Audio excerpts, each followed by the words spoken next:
Olha só, ontem teve o julgamento na primeira turma da galera que tava ali, que vai se tornar réu, né? Uns caras mais de segundo escalão. E a Galãs fez um vídeo muito legal. Vamos lá.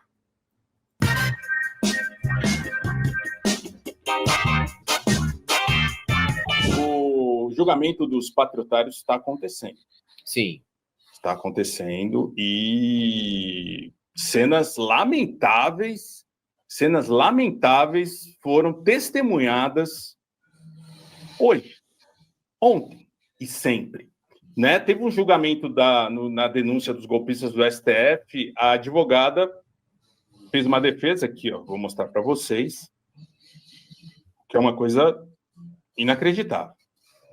Mas a gente já viu advogados piores que ela até, né, durante o processo, os julgamentos dos patriotários, né?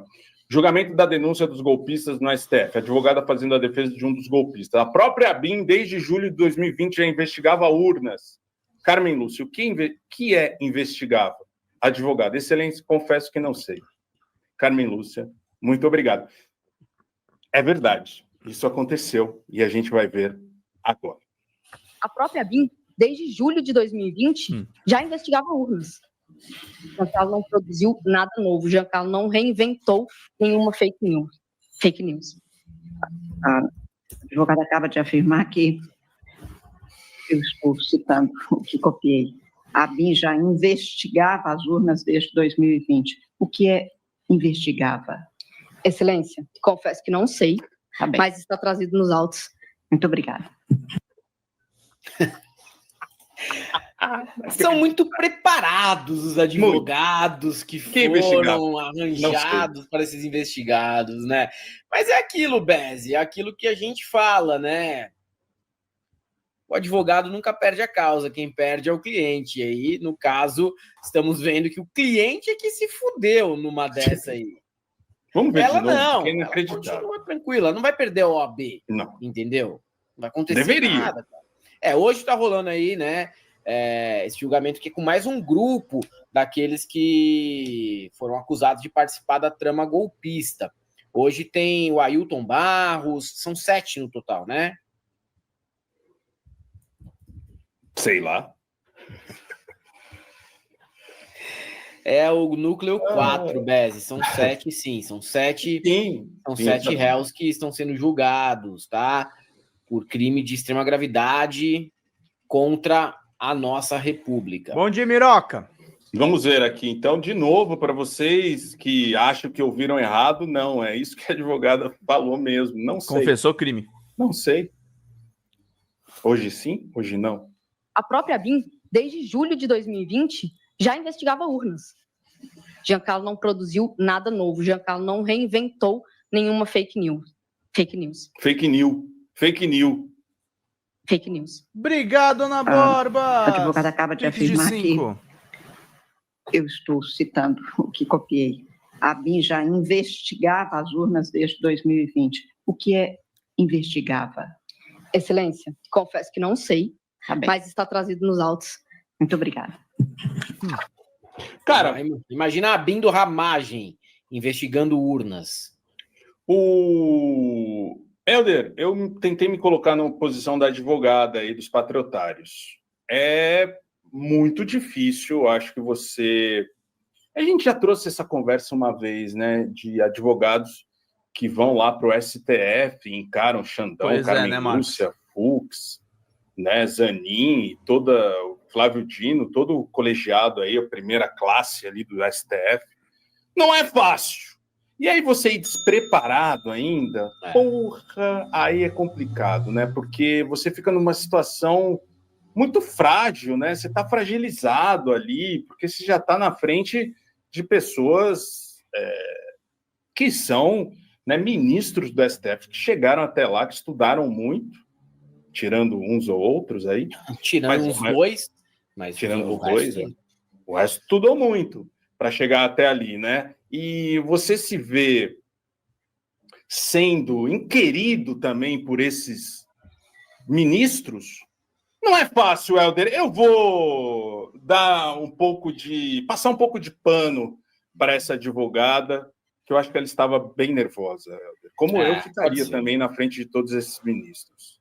Pode ser, né? Pode ser. Então é isso, né? Hoje a primeira turma do STF retomou o julgamento de ação contra quarto núcleo do golpe. Os ministros analisaram o recebimento de denúncia da PGR contra 7 pessoas do chamado núcleo de desinformação. São eles Ailton Gonçalves Moraes Barros, major da reserva, questionou a competência do plenário para julgar o caso e a imparcialidade do ministro Xandão. Diz que Beijo, Miroca! Pertencia ao grupo de elite Punta das do ações.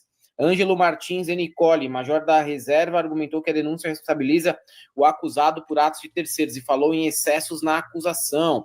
O Carlos César Moretson Rocha, engenheiro e presidente do Instituto Voto Legal, diz que o engenheiro não integrou o governo Bolsonaro e o advogado dele pediu a rejeição da denúncia, né?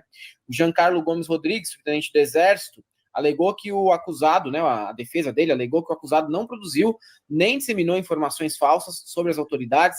Guilherme Marques de Almeida, tenente-coronel do Exército, a defesa dele declarou que o acusado somente encaminhou um link de uma live para 4 pessoas, 2 civis e 2 militares, sem saber que se tratava de fake news.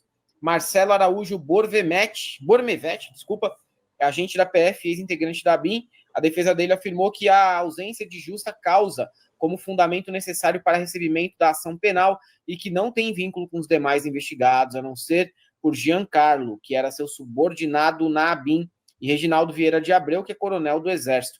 A defesa dele disse que a ação acusa Abreu de imprimir documento intitulado Crise de Gabinete, mas não esclarece a dinâmica da suposta reunião na qual teria sido discutido a minuta do golpe. Bezi. Então, Helder, a gente tem também um advogado aqui de um agente da PF que explana sobre o grupo dos malucos. Pois é. Grupo dos malucos, né? Que a gente viu ali durante as investigações. Ele fala um pouquinho para o Guga Noblar sobre esse grupo dos malucos, Helder. É bem interessante aqui. E aí, essa história do Marcelo foi um pouco complicada, porque tem lá aquele grupo dos malucos e ele tem várias mensagens que o incriminam. Como é que faz para escapar dessa? Ô, Guga, é o seguinte, ele estava ali trabalhando na BIM, né, realizando as atividades corriqueiras, normais, né, e ele acreditava... Lembrando aqui que é o Marcelo Araújo Bormevete, tá? É o agente da Polícia Federal. Bom dia, e o Maria advogado Lúcia. É o Hassan Madid de Castro Sulk, que alegou que a PGR não detalhou de forma adequada as condutas atribuídas a seu cliente, nem demonstrou que ele teria contribuído para a concretização dos fatos narrados, especialmente no que diz respeito ao propósito comum do grupo dos malucos. Tá? Então, ele está falando sobre esse caso, o Marcelo, que é agente da Polícia Federal. E aí, essa história do Marcelo é um pouco complicada, porque tem lá aquele grupo dos malucos e ele tem várias mensagens que o incriminam. Como é que faz para escapar dessa? Ô, Guga, é o seguinte, ele estava ali trabalhando na BIM, né, realizando as atividades corriqueiras, normais, né, e ele acreditava, porque isso era corrente lá, era falado, e ele acreditava que, de fato, havia possibilidade de fraude nas urnas. Cara, imagina essa BIM, cara. Que doideira era. Todo dia, galera, tem fraude aí nas urnas e não sei o quê. Porra, bicho, Bolsonaro e vai voltar.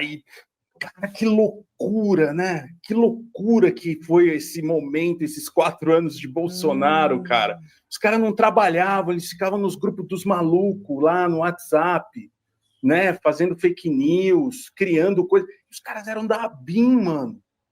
Sabe? Tinham todo o poder ali de investigação, sabe? Podiam entrar no nosso celular, o celular de quem quiser. Vamos entrar no celular da Paola Oliveira, vamos ver o que ela tá falando aqui. Deve ser desse nível, cara. Deve ser desse nível. Isso aí eu acredito. Não, eu vou ter que concordar com o peruqueiro Luiz Fux, né? Que chamou o que a BIM fez de bisbilhotagem ridícula. Ele afirmou ter sido envolvido na investigação após a divulgação de uma fake news que envolvia o nome dele, né? Mas é bisbilhotagem ridícula, né? Sem servidores ali no meio. Você Dinheiro tem pessoas público. com cargos muito importantes para a União, e aí as pessoas cometendo ilícitos para saber se houve fraude na eleição, sendo que provavelmente eles não têm nem mesmo dispositivo para descobrir isso, e as pessoas também trabalhando para conspirar contra um resultado de eleição e em prol da defesa da permanência de Jair Bolsonaro na presidência. Dá para entender o nível de ridículo, né? Dá para entender? Dá para entender, eu acredito que dê para entender o nível de ridículo. Qualquer governo, qualquer um que tivesse um grupo organizado em torno dele para fazer esse papelão, essa bisbilhotagem ridícula, porra, seria exposto como um governo de patetas, de malucos mesmo. Não malucos no sentido clínico, de fato, né? Mas de gente que não tem noção, cara, né? Do senso do ridículo, do senso de realidade, do real objetivo do cargo que elas ocupam. É muito feio o que a gente passou nos últimos anos. De verdade. É um momento assim que a gente ri porque a gente tem elementos para dar risada. Mas é uma mancha na história desse país que é impressionante. É um lixo. Gostei do visual, terno e mochilinha. Já utilizei isso uma vez quando fui para o Rio de Janeiro fazer uma palestra. Terno, mas ele é vovô garoto também, cara. Ele é jovem, é um advogado jovem, tá? Jovem. Até lembra um pouco o senhor aí. Jovem. Lembra bastante. Até o óculos novo que eu comprei aí. Jovem. Ele lembra o senhor, mas deve estar com uns 10 anos a menos. Com certeza. Terno e mochilinha. De boas. Né? E isso que ele achava. Ele acreditava nisso. Então, o que ele queria era simplesmente divulgar essa questão. Mas ele não tinha intenção nem consciência de... Pingue superchat, gente, membros. Golpe de Estado. Mas o que levou ele até essa certeza da fraude? O que comprovou a fraude para ele a ponto dele mergulhar nessa história e criar até o grupo dos malucos para divulgar o que parecia ser conscientemente uma fake news? Porque com esse nome não é porque ele estava fazendo algo sério. Na verdade, ele não criou o grupo dos malucos, né? Eles até era uma forma jocosa deles se referirem lá. Alguns que, curiosamente, né, Guga, eram eles que divulgavam, mas nenhum dos integrantes do grupo dos malucos foi denunciado aqui, né? A ideia deles era fazer chegar à população essa notícia. Agora, mas quem cria o grupo dos malucos não parece que está conscientemente divulgando mentira? Sabe que não é verdade aquilo? Olha, Guga, não vou dizer que ele não soubesse, que não era verdade, não, tá?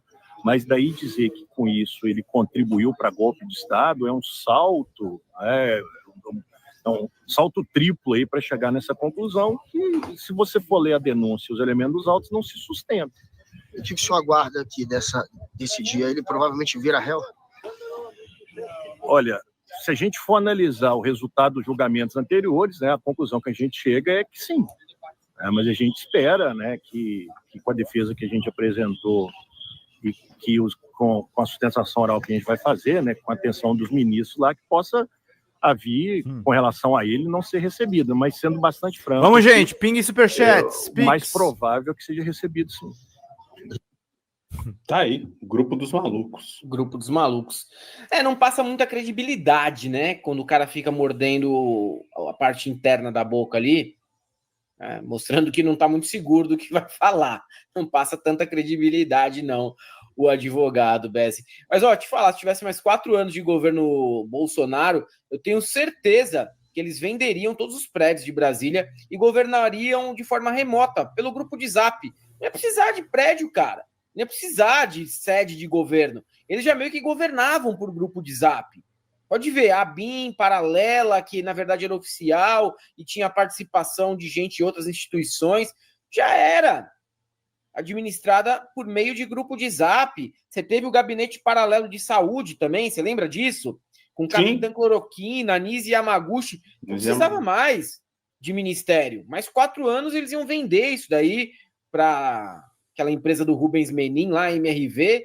Eles iam subir umas torres ali para classe A e B de Brasília, né? Os servidores que estão no teto do funcionalismo público, e já era. Não é precisar mais de prédio público, não, cara. Não é precisar de esplanada dos ministérios, nada disso. Que a gente teve Mas também. Ele deu uma regadinha pro Guga, viu? Deu. Ah, sim, mas ele foi cavalheiro. Foi. Educado. Mas inseguro Decente. para um caralho. Mas pelo menos respondeu, né? Não Sim. quis. Não quis ser engraçadinho. Tá bom já. Já é uma vantagem vindo de gente que defende o pessoal envolvido nessa trama golpista.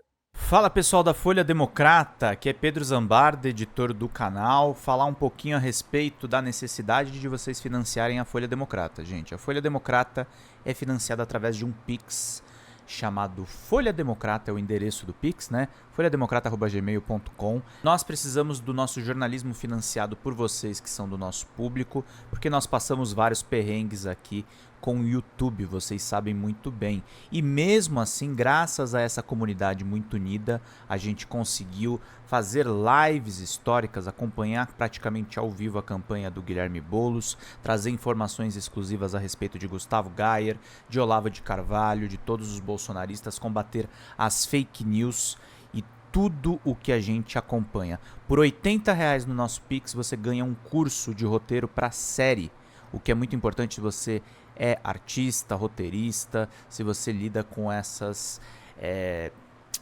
práticas da economia criativa. Outra forma de você colaborar também é se tornando membro aqui do nosso canal. Isso é muito importante para você fazer as suas atividades por aqui, porque você tem acesso a vídeos exclusivos e nós temos um curso de jornalismo básico para você poder acompanhar a partir de R$5, que é ministrado por mim. A gente tem aí quase uma dezena de aulas e muito conteúdo para você poder acompanhar. Meus caros, minhas caras, financiem o jornalismo independente, financiem o jornalismo que se posiciona à esquerda, financiem o jornalismo na internet, que traz informações confiáveis, checadas, que cruza informações e que trata você, que é o nosso público, de uma maneira muito séria. Vida longa e próspera, gente. Cuidem dos seus. Até mais. Tchau, tchau.